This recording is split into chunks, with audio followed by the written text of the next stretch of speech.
Everyone, good morning, welcome back to my channel. সকলে কেমন আছো? আশা করি সকলে খুব ভালো আছো। আমি ভালো আছি। তো এখন বাজে সকাল 7টা, 5 মিনিট বাকি আছে। আর সকালবেলা উঠেছি, 6:45-র দিকে উঠেছি। উঠেই কাজ বাজগুলো সেরে নিলাম। আর ঘর ঝাড় দিইনি, আজকে শুধু বাসনটা মেজেছি।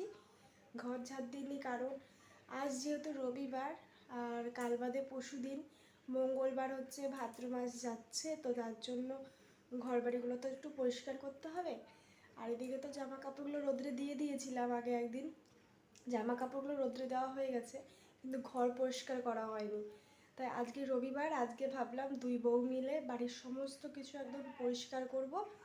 তাই এই যে লাঠি নিয়ে চলে এসেছি, আর ঝুল ঝাড়া লাঠিটা ভেঙে গেছে, তাই এটা দিয়ে করবো। আর পুগলু ঘুমোচ্ছে ওইখানে। তো চলো আমি ঝুলটা ঝাড়ি, পুগলু উঠে যাবে আবার। আর আজকে প্রচুর কাজ আছে, তো চলো তোমরা দেখতে থাকো। তো এখন আমি এই যে ঘরের ঝুল ঝাড়তে বসে পড়েছি মানে আর কি শুরু করে দিয়েছি কাজ।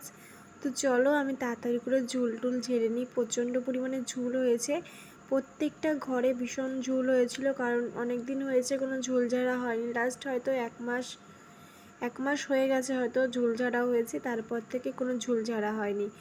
তার জন্য ভাবছিলাম যে একবারে তাহলে ওই ভাদ্র মাস যাওয়ার আগে একদিন ঝেড়ে নেব। তাই আর দুদিন পরে ভাদ্র মাস তো চলে যাবে। আজ তো রবিবার ছিল, আর মঙ্গলবার তো জানোই ভাদ্র মাস চলে যাচ্ছে, তার জন্য এই রবিবারটাই আর কি ঝেড়ে নিলাম। তো এই যে দেখতে দেখতে আমার ঘরটা প্রায় হয়ে গেছে। তারপরে চলে আসলাম মায়ের ঘরে, মানে শাশুড়িদের ঘরে। তারপরে এই যে মায়ের ঘরে চলে এসেছি। মায়ের ঘরেও প্রচণ্ড পরিমাণে ঝুল, আমার ঘরের থেকে মনে হয় একটু কম আছে। আর দিদির ঘরে তো আরও বেশি ঝুল ছিল, কেন জানি না। এক এক ঘরে এক এক রকম ঝুল। কখনো হয়তো আমি সময় পেলে টুক করে হয়তো আমার ঘরটা ঝেড়ে দিলাম। আর বেশিরভাগ সময় কি হয় বলো তো, যখন ঘর ঝাড়ি তখন প্রত্যেকটা ঘরই আর কি ঝুল ঝাড়া হয়। যেহেতু আমাদের জয়েন্ট ফ্যামিলি, একটা ঘর ঝাড়লে না বাকি ঘরগুলো না ঝাড়লে না জিনিসটা বেশ খারাপ দেখায়, তার জন্য প্রত্যেকটা ঘরই ঝাড়া হয় একসঙ্গে। তো তারপর এই যে ঝুল ঝাড়া হয়ে গেছে, আমি এদিকে ঘরটাও ঝাড় দিয়ে দিলাম। প্রচণ্ড পরিমাণে নোংরা পড়েছিল ঘরের মধ্যে, আমার আলমারির ওপরে, তারপরে ড্রেসিং টেবিলের ওপরে প্রচণ্ড ঝুল ছিল। সেগুলো একদম ঝাঁটা দিয়ে একদম ঝেড়ে বাইরে নিচে ফেললাম, ফেলে পরিষ্কার করে একদম ঘর টরগুলো ঝাড় দিয়ে নিলাম। এরপরে ঘরটা মুছতে হবে। জানি না এখনই আবার পুগলু উঠে যায় কিনা, উঠে গেলে তখন আর তো আর কিছু করতে পারবো না। তাই তাড়াতাড়ি করে ঘরটা ঝাড় দিই।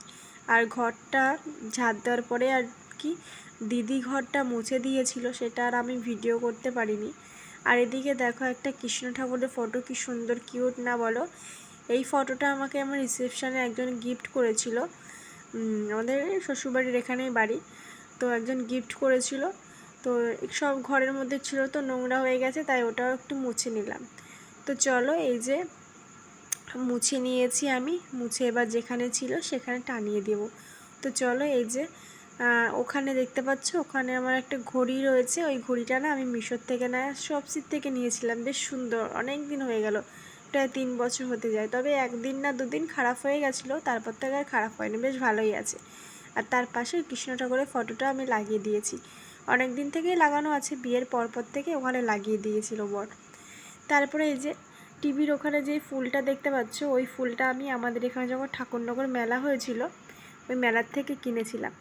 অনেক ভিডিওতে দেখলাম, মানে দেখেছিলাম যে সবার বাড়িতে কি সুন্দর টিভির ওখানে ফুল লাগায়। তো আমারও ইচ্ছা হয়েছিল, তাই মেলার থেকে কিনে নিয়ে এসেছিলাম 100 টাকা। তো এই দেখো এদিকে লাগানো হয়ে গেছে, কেমন লাগছে দেখতে? খুব সুন্দর লাগছে বলো? আমার তো খুব সুন্দর লাগছে, তোমাদের কেমন লাগছে অবশ্যই একটু কমেন্ট বক্সে জানাবে, ঠিক আছে? তারপর এই যে টিভি এটা লাগাতে লাগাতে দেখলেই তো নিচে পুগলু ছিল, মানে আমার ছেলে উঠে গেছে। তাই ওকে ওই যে আমার খাটের এখানে দাঁড় করিয়ে রেখেছি, মানে নিচে ও একটু খেলনা দিয়ে দিয়েছি, খেলা করছে। আর আমি এদিকে তাড়াতাড়ি করে বিছানাটা তুলে নিচ্ছি। আর ছেলে অনেকটা লেট করে উঠেছিল জানো তো, প্রায় 9টা, সাড়ে 8টা, 9টা বেজে গেছিলো। তাই ছেলে লেট করে উঠেছে বলে আমার বিছানাটা তুলতে একটু কিন্তু লেট হয়ে গেল। একদিক দিয়ে ভালোই হয়েছে লেট করে উঠেছে, ঘরটা মানে পরিষ্কার করতে পারলাম। ছেলে উঠে গেলে তো আর পরিষ্কার করতে পারতাম না, তাই মানে অনেকটা দেরি করে করতে হতো, কখন ঘুমাতো আবার তখন করতে হতো। আর দিদি তো ওইদিকে রান্না করছে, তার জন্য আমি ঘরটরগুলো আর কি পরিষ্কার করে নিয়েছি। তো চলো এই যে ঘরফরগুলো সব আর কি মশারি টশারি তুলে একদম গুটিয়ে রেখে দিয়েছি ওখানে। আমার ছেলে খুব দুষ্টু জানো, মশারিটা ধরে টান দেয় আর খুলে পড়ে যাবে, তার জন্য ওখানে আমি তুলে রাখি গুটিয়ে। তো তারপর এই যে ছেলেকে ভাত খাওয়াতে বসে পড়লাম। ওকে আলু ভাজা নাকি একটা দিয়ে খাওয়াচ্ছিলাম, আমার ঠিক মনে পড়ছে না, না ডাল দিয়ে হবে একটা কিছু। তো এই যে ওকে সানসেটের ওপরে বসিয়ে দিয়েছি, বলছি ওই দেখ পাখি পাখি দেখাচ্ছি আর খাওয়াচ্ছি। তারপর এই যে নিজে খেয়ে দিয়ে স্নান করে চলে আসলাম পুজো দিতে। আর পুজো দেওয়ার দায়িত্বটা কিন্তু আমারই থাকে বেশিরভাগ, কারণ আমার তো খুব একটা কাজ থাকে না, ছেলে সামলানো আর টুকিটাকি মোটামুটি যেগুলো করতে হয় সেগুলো আমি করি। করে তারপর স্নান করে পুজোটা দিই আমি। কখনো আমি যখন দিতে পারি না তখন হয়তো আমার যা দিল, কিংবা যা দিতে না পারলে তখন হয়তো আমার শাশুড়ি দিল, এরকম একজন একজন করে বেশ আর কি হয়ে যায় কাজকর্মগুলো। তো চলো এদিকে আমি পুজোটা দিয়ে নিই, এরপরে আবার অন্য কাজগুলো করতে হবে, জানি না আর কি কি কাজ আছে। তো চলো তোমরা দেখতে থাকো ভিডিওটা।